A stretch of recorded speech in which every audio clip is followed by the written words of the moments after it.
வணக்கம். ஒரு கம்பெனி வருஷத்துக்கு 25,000 கோடிக்கு மேல வருமானம் பார்க்குதுங்க. அது மட்டும் இல்லாம அவங்க கிட்ட கஸ்டமர் மாசம் மாசம் அட்வான்ஸா கட்டுற பணம் மட்டும் 5,000 கோடிக்கு மேல சும்மாவே கையில இருக்கு. ஆனா இவ்வளவு பணம் இருந்தும் அந்த கம்பெனியோட டே டு டே லைஃப்க்கு அவங்க யூஸ் பண்ற கேஷ் இருக்குல்ல, அந்த கேஷ் ஃப்ளோ வந்து நெகட்டிவா இருக்குங்க. ஸோ அது எப்படி? அது மட்டும் இல்லாம பேங்க்ல வந்து 12,000 கோடிக்கு மேல கடன் வாங்கி வச்சிருக்காங்க. இதெல்லாம் பார்த்தா லாஜிக்கா எங்க இடிக்கிற மாதிரி இருக்குல்ல. இவ்வளவு வருமானம், இவ்வளவு அட்வான்ஸ் பணம் இருந்தும் ஏன் இவ்வளவு கடன் இருக்கு, நெகட்டிவ் கேஷ் ஃப்ளோ இருக்கு. ஸோ இந்த பேரடாக்ஸ் தாங்க இந்த கம்பெனி பத்தி நம்ம முழுசா புரிஞ்சுக்க நமக்கு இருக்கிற ஒரு முக்கியமான ஒரு துருப்பு சீட்டு. ஸோ இதை வச்சு அந்த கம்பெனி என்ன நம்ம ஃபுல் அண்ட் ஃபுல் பார்க்க போறோம். ஸோ நம்ம இப்போ பார்க்க போறது லலிதா ஜுவல்லரியோட ஐபிஓ ஏப்ரல் 17 to 19 வரை ஓப்பன் இருக்க போகுதுங்க. ஸோ வெளியே இருந்து பார்க்கும்போது எல்லாமே தங்க மாதிரி ஜொலிக்குங்க. ஆனா பிசினஸ் மாடலுக்குள்ள இறங்கி அதுல இருக்கிற நம்பர்ஸ் எல்லாம் பார்க்கும்போது தான் உண்மையான விஷயமே தெரிய வரும். ஸோ நம்ம வந்து ஸ்டார்ட் பண்ணும்போது இந்த கம்பெனியோட ஐபிஓ நம்பர்ஸ் பத்தி ஸ்டார்ட் பண்ணலாம். ஸோ 1,700 கோடிக்கு ஐபிஓ வராங்க. இதோட பிரைஸ் பேன் 190 201 வச்சிருக்காங்க. ஒரு லாட்டுக்கு 74 ஷேர் வாங்கணும். குறைஞ்சது 14,874 ரூபா நீங்க வந்து இன்வெஸ்ட் பண்ணுங்க. ஸோ நம்ம ரொம்ப யோசிக்க வச்சது இவங்களோட பிசினஸ் மாடல் தாங்க. ஸோ இதை வந்து ஒரு சூப்பர் மார்க்கெட் மாடலோட நம்ம வந்து ஒப்பிட்டு பார்க்கணுங்க. பொதுவே பார்த்தீங்கன்னா நகைக்கான லாப வரம்பு மார்ஜின் வந்து ரொம்ப ரொம்ப கம்மி. பட் அதிக அளவிலான கூட்டத்தை உள்ள கொண்டு வந்து பெரிய அளவில் பிசினஸ் பண்றதுதான் இந்த கம்பெனியோட நோக்கங்க. இப்படிதான் வந்து சூப்பர் மார்க்கெட்டே பண்ணுவாங்க இல்லையா.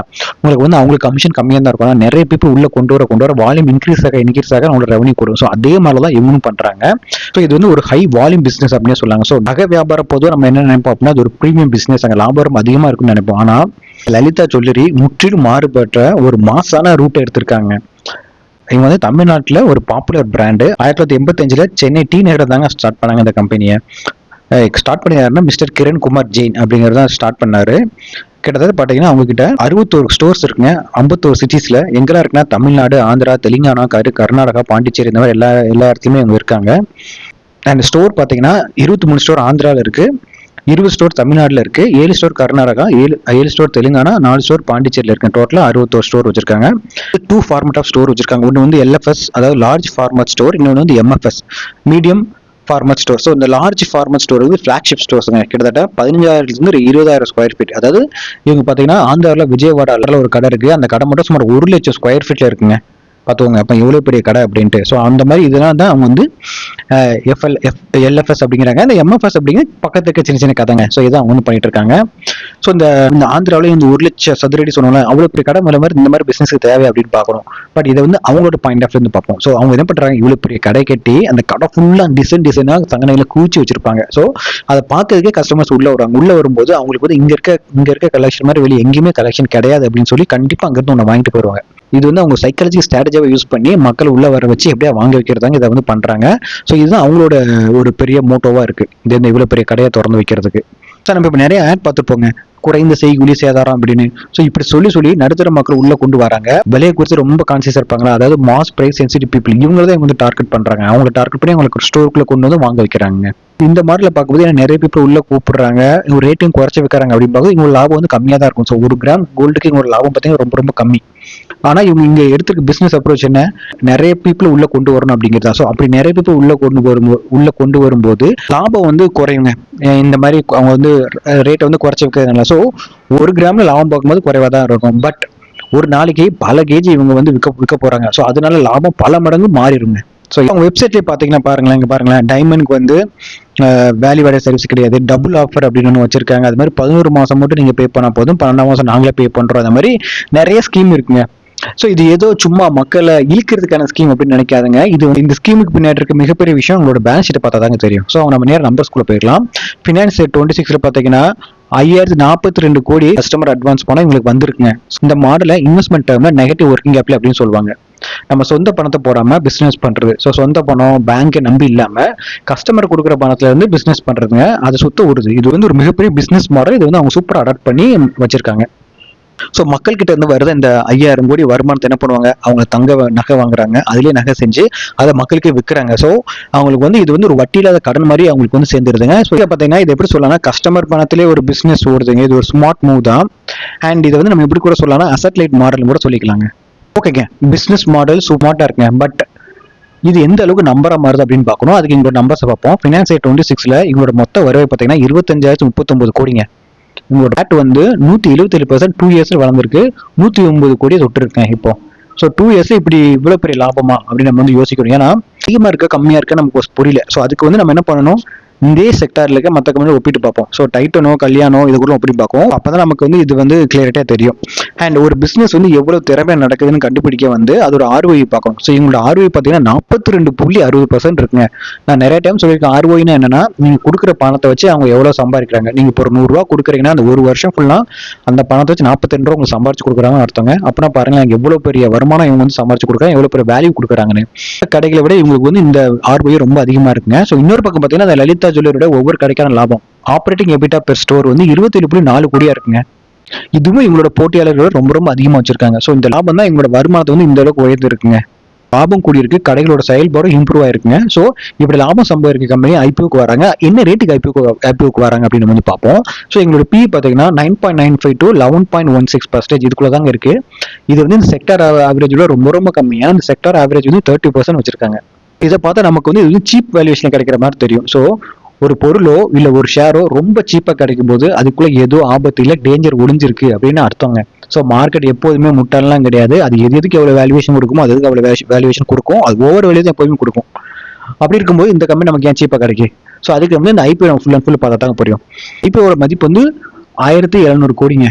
இதுல வந்து 500 கோடி வந்து OFS, அதுக்கப்புறம் 1200 கோடி வந்து ஃப்ரெஷ்ஷா கொடுக்குறாங்க. ஸோ அந்த 500 கோடி வந்து அவரோட அந்த கடை உருவாக்குனார்ல மிஸ்டர் கிரண் குமார் ஜெயின், அவருக்கு தாங்க இந்த 500 கோடி OFS பண்ண ஃபுல்லாமே போகுது. ஸோ அதை நம்ம பெருசா எடுத்துக்க வேணாம். ஏன்னா அவர் ஆரம்பிச்சிருக்காரு, அவருக்கு இவ்வளவு பெரிய நிறுவனத்தை வந்து கட்டி எழுப்பியிருக்காரு. ஸோ அவர் கொஞ்சம் லாபத்தை பார்க்கறான்னு வச்சுப்போம். ஃப்ரெஷ் இஷ்யூக்கு போவாங்க. அதுல வந்து புதுசாக ஒரு 10 கடையை திறக்க போறாங்க. பட் அந்த கடைகளை திறக்க அதுல ஒரு அதுக்கு இன்டீரியர் பண்ண எல்லாத்துக்கும் பார்த்தீங்கன்னா வெறும் 34.55 கோடி தான் செலவு பண்ண போறாங்க. ஆனா அந்த 10 கடைக்கான இன்வென்ட்ரி, அதாவது தங்கம் வாங்குறதுக்கு சரக்கு வாங்குறதுக்கு மட்டும் கிட்டத்தட்ட 1000 கோடி ஒதுக்கிருக்காங்க. ஸோ எதுக்கு இவ்வளவு அமௌண்ட் தேவைப்படுது அப்படின்னு பார்ப்போம். ஸோ 10 கடைக்கு தங்கவங்க 1000 கோடி கொஞ்சம் ஓவரா இருக்கு அப்படி தோணலாம். பட் அதுதாங்க நகை வியாபாரத்தோட உண்மையான நிலைமை. இது வந்து ஒரு கேபிட்டல் இன்டென்சிவ் பிசினஸ்ங்க. ஸோ ஒரு லட்சம் சதுர அடியில ஒரு கடையை திறந்து வச்சிருக்கீங்கன்னா அதுல எவ்வளவு பொருள் உள்ள தேவைப்படும். அந்த கடை முழுக்க வாடிக்கையாளரை கவர்ற மாதிரி விதவிதமான டிசைன்ல ஃபுல்லா அந்த தங்க நகைகளை அடுக்கி வைக்கணுங்க. அதுதாங்க ரொம்ப ரொம்ப கஷ்டமானது. ஸோ தங்கம் இருந்தா வியாபாரம் நடக்கும். ஸோ நம்ம ஒரு ட்ரெட்மில்ல ஓடுற மாதிரி வச்சுப்போம். ஏன் அப்படின்னு பாத்தீங்கன்னா இப்போ ட்ரெட்மில்ல நீங்க ஓடுறீங்க, நீங்க வந்து ஸ்பீடை இம்ப்ரூவ் பண்ணி வச்சு ஓடும்போது ஸ்பீடா ஓடிட்டே இருக்கலாம். ஸோ அதே மாதிரி தான் இந்த கடை வந்து அது நல்ல பிசினஸ் பண்றாங்க, அவங்களோட லாபம் வந்து அதிகமாகுது. ஆனா நீங்க ட்ரெட்மில்ல ஓடும்போது நல்லா கவனிச்சீங்கன்னா நீங்க எங்கேயுமே போக மாட்டீங்க, நீங்க அதே இடத்துல இருப்பீங்க. அதே மாதிரி தான் இந்த நகை கடையில் நடக்குதுங்க. நீங்க சம்பாரிச்ச மொத்த லாபமும் அந்த கடைகளை கட்டி அதுக்குள்ள புது புது டிசைன் நகை வாங்கி வைக்கிறதுக்கே செலவாகிருங்க. ஸோ காசு கையில நிக்காது. உங்க கையில காசு எல்லாம் தங்கமா கடைக்குள்ளேயே முடங்கிருங்க. ஸோ லாக்இன் இன்வென்ட்ரி அப்படின்னு இதை வந்து சொல்லலாம். ஸோ லாபம் எல்லாம் பேங்க் அக்கௌண்ட்ல பணமா இருக்காதுங்க, கடையில நகையா இருக்குங்க. வருமானம் 25,000 கோடிக்கு வச்சிருக்காங்க, லாபம் 100 கோடி.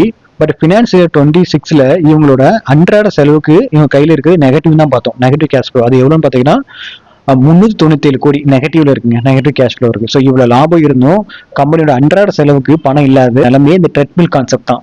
ஸோ அவங்களுக்கு எவ்வளவு சம்பாதிக்கலாம் அதெல்லாம் அதிலேயே போட்டு அதிலேயே முடங்கிருந்தாங்க. இதுதான் இந்த நெகட்டிவ் ஃப்ளோக்கு காரணமே. கம்பெனி அசுர வேகத்தை வாழ்ந்துட்டு இருக்கு. 25 கடைக்கு மேல திறந்து வச்சிருக்காங்க. ஸோ புதுசா பிரம்மாண்டமான கடைகளை திறக்கவும் போறாங்க. ஸோ விரிவாக்கம் வேகமா இருக்கு. ஒவ்வொரு கடைக்கும் பல டன்ல வந்து நகை வாங்கி வச்சிருக்காங்க. ஸோ அந்த லாபம் ஃபுல்லா சரக்கா மாறிட்டு இருக்கு. கட்டத்துல பிசினஸ்ல இருந்து பணம் வெளியே வராம பிசினஸ்குள்ளேயே முடங்கிட்டு இருக்குங்க. ஸோ கடன் பார்ப்போம். ஸோ ஜூன் 2026 படி லலிதா ஜுவல்லரியோட மொத்த கடன் எவ்வளவு அப்படின்னு பாத்தீங்கன்னா 12,389 கோடிங்க. ரொம்ப ரொம்ப பெரிய கடனுங்க. ஸோ கஸ்டமர் கிட்ட இருந்து அட்வான்ஸாவே 5000 கோடி வருது சொல்றாங்க. லாபம் 12,000 கோடிக்கு மேல இருக்கு. அப்புறம் இவ்வளவு கடன் இருக்கு, இவ்வளவு பணம் எங்க போகுது? ஃபுல் அண்ட் ஃபுல் ரீசன் அவங்களோட இந்த கடைகளை விரிவாக்க திட்டம் தாங்க. எல்லா பணமும் அங்கதான் போய் உட்காருது. 5000 கோடி அட்வான்ஸ் வந்தாலும் 60,000 கடைக்கான இன்வென்ட்ரி வந்து சமாளிக்க அந்த பணம் பத்தாதுங்க. ஏன்னா கோல்டு ரேட் வந்து ஒரு பக்கம் ஏறிக்கிட்டே இருக்கு. ஸோ அதுக்கேற்ற மாதிரி ஒர்க்கிங் கேபிட்டல் வந்து இவங்க வேணும். அதுக்காக இவங்க வந்து பேங்கை தாங்க நம்பி இருக்காங்க. பேசிக் என்ன தெரியுதுன்னா அட்வான்ஸ் பணமும் பத்தல, லாபமும் பத்தல. 12,389 கோடிக்கு வெறும் ஒர்க்கிங் கேபிட்டலுக்கும் கேஷ் கிரெடிட் கார்டை தாங்க யூஸ் பண்ணிருக்காங்க. பட் இதுக்கான வட்டி வந்து ரொம்ப அதிகமா இருக்குங்க. ஸோ நீங்க வந்து வட்டி கட்டியே திவால் ஆயிடுவீங்க. அந்த அளவுக்கு இந்த இதுக்கு வந்து வட்டி கட்டணும். வட்டி விகிதம் உயர்வா இருக்கு. இந்த பிசினஸ் கொஞ்சம் டல் ஆச்சு அப்படின்னா இவங்க சம்பாதிக்க லாபம் எல்லாம் வட்டி கட்டியே சரியா போகுங்க. இது ஒரு பெரிய பெரிய ரிஸ்க் இந்த கம்பெனில இருக்கு. இதனாலதான் இவங்களோட பி கம்மியா இருக்கு. நம்ம முதலே பார்த்தோம் இல்லையா, ஏன் 9P இருக்கு அப்படின்ட்டு. இதுதான் ரீசன். இதனாலதான் மார்க்கெட் வந்து பிரீமியம் கொடுக்கல. நம்ம அப்பயே சொன்ன மாதிரி தான் மார்க்கெட்டுக்கு வந்து கரெக்டா தெரியும் எவ்வளவு பிரீமியம் கொடுக்கணும் அப்படின்ட்டு. ஸோ இவ்வளவு கடை இருக்கிற கம்பெனிக்கு ஷேர் மார்க்கெட் பிரீமியம் மதிப்பு தரவே தராதுங்க. ஸோ அதுதான் இங்கேயும் நடக்குது. ஒரு சின்ன தப்பு நடந்தா கூட இவ்வளவு கடன் வச்சிருக்க கம்பெனியோட ஒட்டுமொத்த பிசினஸுமே லாக் ஆகிறதுக்கான சான்சஸ் நிறைய இருக்குங்க. ஸோ இன்னொரு ரிஸ்க் இருக்கு, சிங்கிள் ப்ராடக்ட் டிபெண்டன்சி அப்படிங்கிறது. ஸோ இவங்க வந்து முற்றிலும் ஒரே ஒரு பொருள் நம்பி தாங்க இருக்காங்க. பாத்தீங்கன்னா கோல்டு ஜுவல்லரி இதுல இருந்து 92.33% ரெவன்யூ இதுல இருந்து மட்டும் தாங்க வருது. இந்த wedding, festival, daily wear and men's ஜுவல்லரில இருந்து. டைமண்ட்ல இருந்து 4%, சில்வர்ல இருந்து அண்ட் அதுல இருந்து 4% வருது. ஸோ பெரும்பாலும் தங்க நகைகளை மட்டுமே நம்பியிருக்காங்க. ஸோ அது ஒரு ரிஸ்க். ஸோ தங்கத்தோட விலை கம்மியான அது இவங்களோட பேலன்ஸ் ஷீட்டை பயங்கரமா வந்து பாதிக்குங்க. ஸோ அந்த தங்கத்தோட விலை யாரும் கண்ட்ரோல் பண்ண முடியாது. ஸோ விலை அதிகமா இருக்கும்போது இங்க இன்வென்ட்ரியோட ரேட் இன்க்ரீஸ் ஆகி லாபம் பன்மடங்கு உயர்ந்துரும். ஸோ விலை கம்மியா இருக்கும்போது பாத்தீங்கன்னா அப்படியே தலைகீழா மாறுங்க. அண்ட் இன்னொரு ரிஸ்க் இருக்குங்க. இந்த 5042 கோடி கஸ்டமர் அட்வான்ஸ் பண்ணும். இது ஒரு பெரிய பலம் தான். பட் இது வந்து ஒரு பெரிய மாபெரும் லைபிலிட்டிங்க. ஸோ கம்பெனில வந்து சரியான நேரத்துக்கு வந்து நகைகளை செஞ்சு கொடுக்கல, ஏதோ ஒரு பேட் நேம் இந்த கம்பெனில வந்துருச்சுன்னா எல்லா நாட்டு டைம்ல வந்து நகையோ பணமும் கேட்க போறாங்க. ஸோ அப்படிப்பட்ட சமயத்தில் இந்த கம்பெனி என்ன பண்ணுவாங்க, நெகட்டிவ் கேஷ் ஃப்ளோல வச்சுட்டு இவங்களால எப்படி இதெல்லாம் சமாளிக்க முடியும் நினைச்சு பாருங்க. திடீர்னு ஒரு இஷ்யூ வந்துருச்சு, எல்லாரும் அவங்க போட்ட பணத்தையோ இல்லை நகையோ கேட்க போறாங்கன்னா இம்மிடியேட்டா அவங்க வந்து அந்த நகையோ பணத்தை கொடுக்க ரொம்ப ரொம்ப கஷ்டங்க. அவங்க நகையை வித்துட்டு பணம் கொடுக்க போகணும் அப்படின்னா அதுவும் கொஞ்சம் கஷ்டம். ஸோ லிக்விடிட்டி ரிஸ்க் வந்து இவங்க பிசினஸ் மாடல் இருக்கிற நிரந்தரமான இஷ்யூ. ஸோ இதெல்லாம் வச்சு பார்க்கும்போது இந்த கம்பெனி வந்து ஒரு கத்தி மேல் நடக்கிற மாதிரி தாங்க. இந்த பக்கம் விழுந்தா நஷ்டத்தில் அடிபட்டுருவீங்க, அந்த பக்கம் விழுந்தா லாபத்துல போய் விழுப்பீங்க. ஸோ அந்த மாதிரி தான் இந்த கம்பெனி இருக்கு.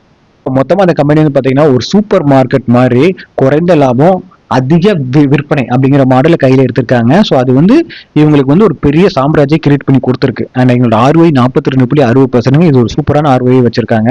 அப்புறம் 5000 கோடி பிளஸ் வாடிக்கையாளர் அட்வான்ஸ் வாங்கி வச்சிருக்காங்க. இது இந்த மக்களுக்கு இவங்களுக்கு மேல இருக்கிற நம்பிக்கையை காட்டுது. அண்ட் IPOல 1200 கோடி வந்து கம்பெனிக்காக யூஸ் பண்ண போறாங்க. புது புது கடையை திறக்க போறாங்க, வியாபாரத்தை பெருக்க போறாங்க. இது எல்லாமே இந்த கம்பெனியோட பாசிட்டிவ். அண்ட் நெகட்டிவ் இதோட வந்து கடனுங்க. 12,389 கோடி கடன் வாங்கி வச்சிருக்காங்க. இது பெரிய நெகட்டிவ்ங்க. நெகட்டிவ் கேஷ் ஃப்ளோ -382 கோடி வந்து நெகட்டிவ் கேஷ் ஃப்ளோ இருக்கு. அப்புறம் 50,000 கோடி அட்வான்ஸ் இருக்குல்ல, அது ஒரு பெரிய பொறுப்புங்க. அந்த பொறுப்பு வந்து சின்னதா தப்பு நடந்தா கூட மொத்தமா கம்பெனி வந்து பயங்கரமா பாதிக்கப்பட சான்சஸ் இருக்குங்க. ஸோ இப்படி ஒரு மாசான பிசினஸ் வந்து இவங்களோட கடன் சுமையை தாண்டி ஜெயிக்குமா அப்படிதான் நம்ம வந்து பார்க்கணுங்க. அண்ட் என்ன பொறுத்த வரைக்கும் இந்த கம்பெனி நான் அப்ளை பண்ணுவேன்னு கேட்டீங்கன்னா பண்ணுவேன். லிஸ்டிங் கெயினுக்காக பண்ணுவேங்க. அண்ட் ஒருவேளை லிஸ்ட் ஆகி ஒரு குறிப்பிட்ட லெவல் பிரைஸ் வந்து கட் பண்ணலன்னா நான் வந்து ஒரு ஸ்டாப் லாஸ் போட்டு அப்படியே கன்னியூ பண்ண தான் ட்ரை பண்ணுவேன் அந்த கம்பெனி. ஸோ ஏன் அப்படின்னா அதுக்கு ரீசன் நான் சொல்றேன் பாருங்களேன். ஸோ இந்தியா வந்து பாத்தீங்கன்னா வேர்ல்ட்ல செகண்ட் லார்ஜஸ்ட் கோல்டு கன்சியூமருங்க. நம்ம வந்து ஒரு கல்யாணத்துக்கு, ஃபெஸ்டிவலுக்கு, சேவிங்ஸுக்கு எல்லாத்துக்குமே கோல்டு நம்பி தான் இருக்கிறோம். அண்ட் லலிதா வந்து இந்த மாதிரி மாஸ் ப்ரொடக்ஷன்ல Tier 2 Tier 3 சிட்டியை வந்து பயங்கரமா வந்து கான்சன்ட்ரேட் பண்றாங்க. ஸோ இது வந்து ஒரு நல்ல பிளேயர் உண்மையிலே சொல்லணும் அப்படின்னு பாத்தீங்கன்னா. அதே மாதிரி பாத்தீங்கன்னா கிறிஸ்டல் நிறுவனம் வந்து ரீசென்ட்ல ஒரு சர்வே நடத்திருக்கு. அந்த சர்வேல இந்தியாவில் வந்து நகை வியாபாரத்துல ஒரு பெரிய மாற்றமே நடந்துட்டு இருக்கு அப்படின்னு சொல்றாங்க. என்ன சொல்றாங்கன்னா அன்ஆர்கனைஸ்ட் செக்டார்ல இருந்து மக்கள் எல்லாம் ஆர்கனைஸ் செக்டார் நோக்கி போறாங்க. இதுக்கு முன்னாடி சின்ன சின்ன கடையில போய் நகை வாங்கிட்டு இருக்காங்க எல்லாருமே இப்போ ஒரு பிராண்டட் அங்கீகரிக்கப்பட்ட கடத்துல போய் வாங்குறாங்களா. 2030 இது 50% மாறிடும் அப்படின்னு சொல்றாங்க.